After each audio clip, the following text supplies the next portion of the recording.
y'all, what's up? It's me, Lena, and I'm back with a little review recap of the series premiere of Princess Elena of Avalor. I thought it was a movie premiere, but it actually wasn't. It was a series premiere because every Friday is going to be a new episode at 7:30, guys. So please check this out. It's a special premiere because this is the first ever Latina princess, and this is a really big accomplishment for Disney. Like, seriously, they should have been done this. But I'm not going to go off on them right now. I'm just going to celebrate this show right now. And I thought it was really cool. I watched the whole thing. It was 51 minutes. It wasn't an hour. It was 51 minutes.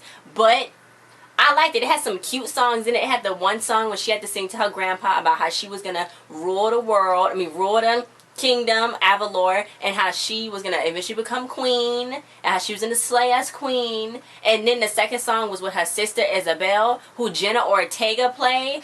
And Jenna Ortega is on Stuck in the Middle, who played Harley, and then Isabel on here is an inventor just like Harley on Stuck in the Middle, so I thought that was cool that they did that. And then Jenna Ortega is voicing her, so I was like, what? That's cool. But they had those two songs that was in the whole series premiere, which I thought was nice. You know, every Disney princess needs a song to go to, so comment your favorite Disney princess song. Mine's, what's mine's?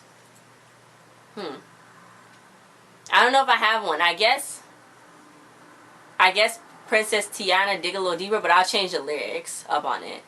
Like when they say money don't got no soul, I would say money got soul.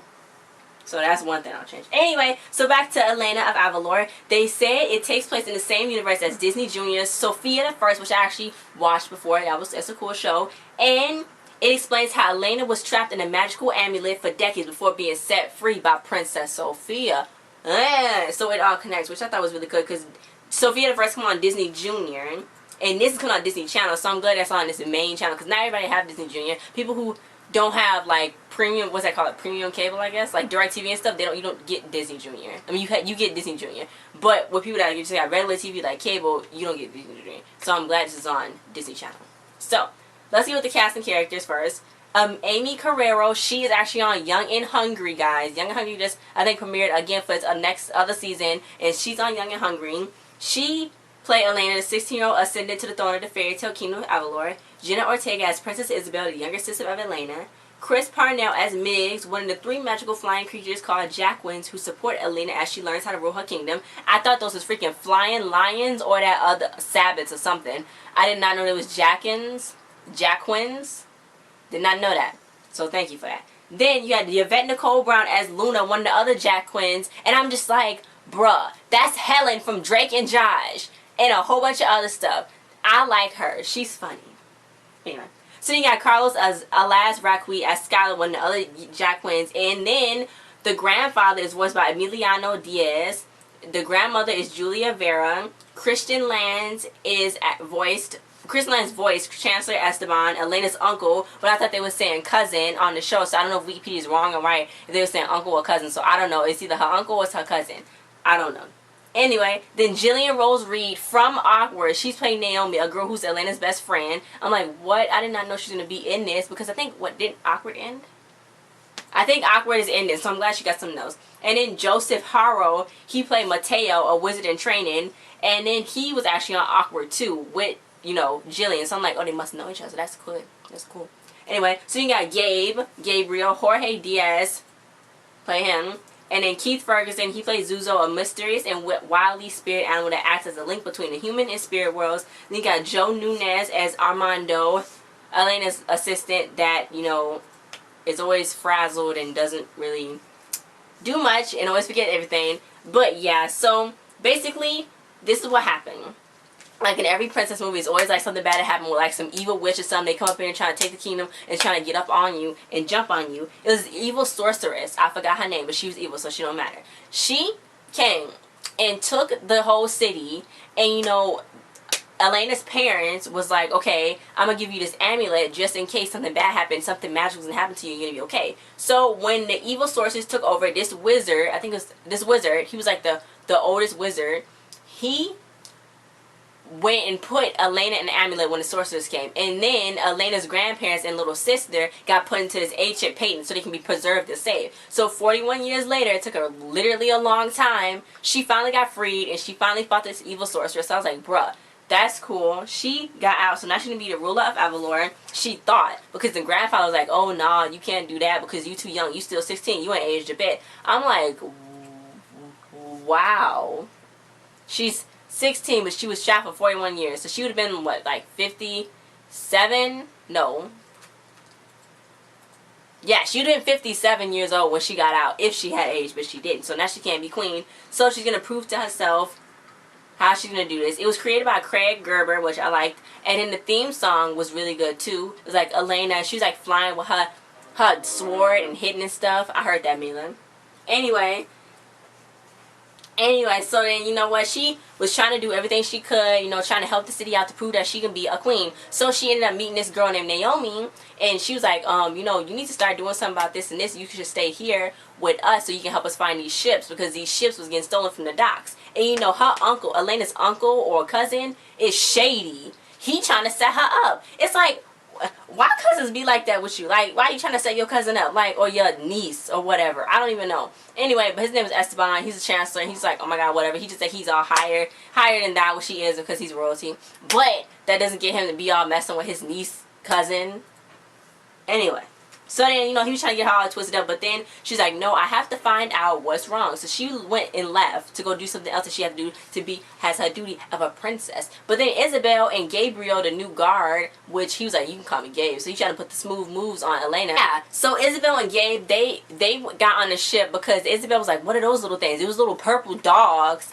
And they transformed, they freaking shape-shifted into some real tiny human men, but they was purple. And she's like, what's this? So they ended up getting captured. I'm like, bruh, how does it happen? So then Naomi went and ran to Elena. I was like, oh my god, what's going to do? So then Elena went and ran to the grandson of Alcazar, the wizard that actually put her in the amulet. Mateo, Naomi know him too because they go to school. I'm like, how does Elena know who Mateo is if she's been trapped in there for 41 years? I mean, hasn't everybody already aged around her? How about they? No? Am I looking too much into this? Maybe? Okay. Anyway, but she might be magical because she can see Zuzo. Zuzo is like a little spirit animal that only wizards can see. So being trapped in that amulet gave her a little bit of some magical powers. Because at the end, when she touched that staff, it glowed. And everybody's like, what is this? How did it glow? And I'm like, well, maybe it's batteries in it, but maybe not. I don't know. Anyway, so they went to go find Isabel and Gabriel was like, we in the jungle, we ain't gonna be found, we gonna die in here. But then Isabel was smart enough to leave a trail of paper in the river for them to find, so I thought that was real clever and nice. So they started attacking the little men. Then Zuzo was like, why are you in a rush? Why are you in a rush to be princess? You know, you should learn. You know, she was like, you so good at taking advice. And he was like, I'm good at giving advice. The hard part is taking it. Oh, that's some wisdom right there from a cartoon show, an animation show. I haven't watched animated show. I watched some recently, but I haven't watched like a Disney animated show because I used to watch Little Einstein all the time. And I used to watch Disney Junior a lot, and I used to watch Tom and Jerry a lot, but that was like back in the old days. I don't have time for that, you know what I'm saying? I gotta sleep and stuff, so I can't be watching all that stuff. Anyway, so he's like, why are you in the rush? So she's like, yeah, why am I in the rush? So she went to go talk to the purple things, and they was called noblins, and that's what Mateo figured out because his grandfather had a big old book of mythical creatures, well, like crazy creatures, but yeah. So they was captured by the evil sorcerers because they had the golden touch. Anything they touched turned into gold. Anything they touched turned into gold. Like Rihanna. Like when Rihanna get on a song, it turned into gold. So they was basically like Rihanna. And they was captured. So when the evil sorcerers got defeated, they just left. But they didn't know how to get home. So they was still in the ships to get home. So then Elena was like, yes, all I had to do was listen to them. You know, not be all up on like, who are you? Who are you trying to sell myself? Who are you? So they made like like agreement. Like, okay, you can use the ships to get home, but we got to get them back. Okay, from you, we're going to be cool, we're going to be cordial. That's all you got to do is talk to people. You ain't got to start fighting them. Like, bruh, just because y'all two different species don't mean you got to fight. Anyway, she made it in time for the ball. So she's like, look, I know I'm not yet to be queen because I don't know nothing. But I'm going to, like, appoint my, like, grand council. So she picked Naomi, which is a shocker. She picked Esteban and her two grandparents. And it was like, what? That's so nice. It's so nice. And then the whole staff blew up. Then they had the second episode in there where she had to go meet King Toshi from the kingdom of Satu. And he had to meet them and stuff. And, you know, this is when Esteban just got on my nerve. Esteban was trying to do everything in his power for her not to figure out when he was coming to switch everything up. He's trying to take over the whole kingdom so he can know who the true power was, so they can be like trade allies with King Toshi in the Satu kingdom. So it's like, bruh. While that whole day, she had to be helping Isabel at the convention fair because she had a new invention that changed your clothes like in a minute. So, you know, she was running around back and forth trying to figure out how to get to there and how to go there and how to get to Gara. So Isabel was just getting all disappointed. She's like, oh my God, I just want you to leave me alone. So then she tried to use Naomi as a cover up in disguise as her so she can talk to King Toshi. But the grandma figured it out and was like, bruh, you need to chill. And she's like, Abuela, I'm sorry. I didn't mean to do that. And she's like, look, I'm going to cover for you since you're trying to help Isabel. But that's it. So she went and helped Isabel. And I thought that was really nice. She went and helped her. And that's when they sang their Sister Time song. It was a bop. It was a straight bop. And they ended up fixing her invention. And then I think she ended up winning.